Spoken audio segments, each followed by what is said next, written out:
Continuamos en este segundo bloque, estamos con la doctora Marcela López Argüello desde la Asociación de Anestesiología de la provincia de Buenos Aires, de Tandil. Marcela, estabas hablando en el bloque anterior, habías dado inicio a la explicación del por qué, cuáles son los objetivos de realizar una ficha de control preanestésico, ¿no? ¿Cuáles son los controles básicos que se realizan en el consultorio? Bien, bueno, cuando el paciente ingresa al consultorio, esto en general se maneja con turnos.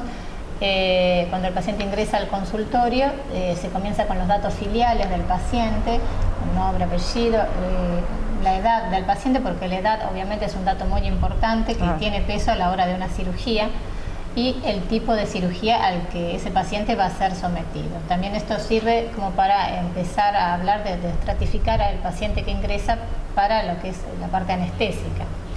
Esto del tema de cómo hacemos para conocer al paciente se hace a través de una entrevista con un interrogatorio donde uno va dirigiendo a través de preguntas y respuestas los datos positivos.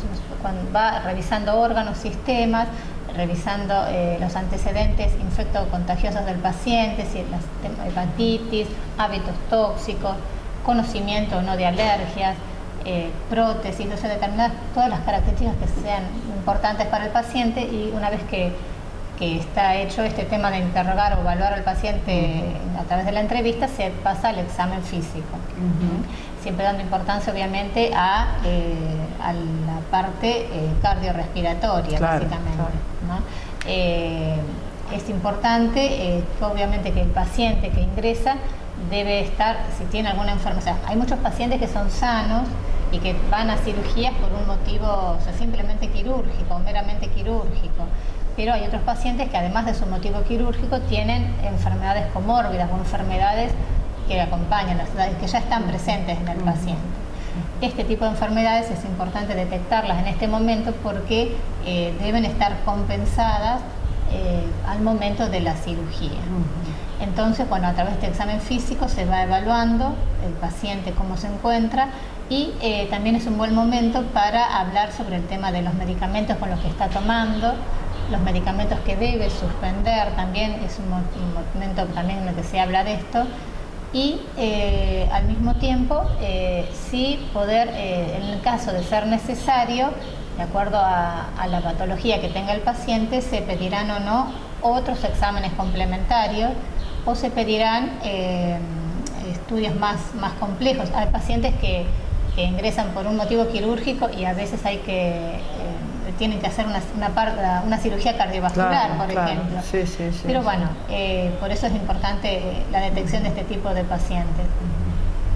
Por ejemplo, en la parte respiratoria, nosotros lo que vemos es fundamentalmente si el paciente tiene una enfermedad crónica, como yo te decía, debe estar compensado. En el caso de ser paciente asmático, es importante, bueno, la fecha en que se realizan las cirugías, el que haya un buen cumplimiento del tratamiento. En el caso, por ejemplo, del bronquial crónico, es importante también cómo maneja la hipersecreción o las secreciones que generalmente están aumentadas.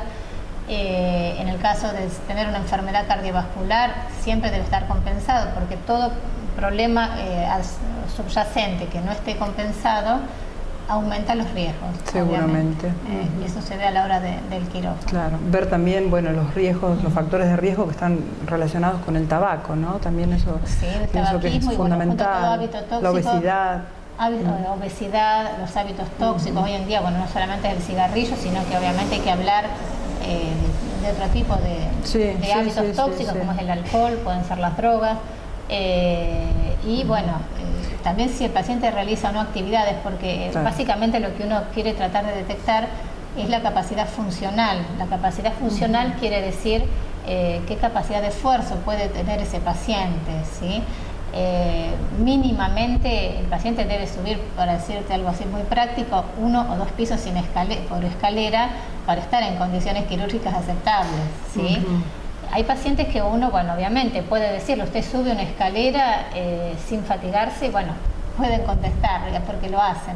Hay otros que tienen limitaciones, por ejemplo, artrosis, o sea, porque limitación en deambular, que uno no puede evaluar objetivamente esa capacidad, entonces la única manera es pedir otro tipo de métodos complementarios, por ejemplo, en aquellos pacientes que están limitados, un ecocardiograma, o en pacientes que pueden, bueno, harán un electro de esfuerzo. Seguramente. Pero nos dan una idea de su capacidad frente a un estrés físico que se puede equiparar al estrés quirúrgico.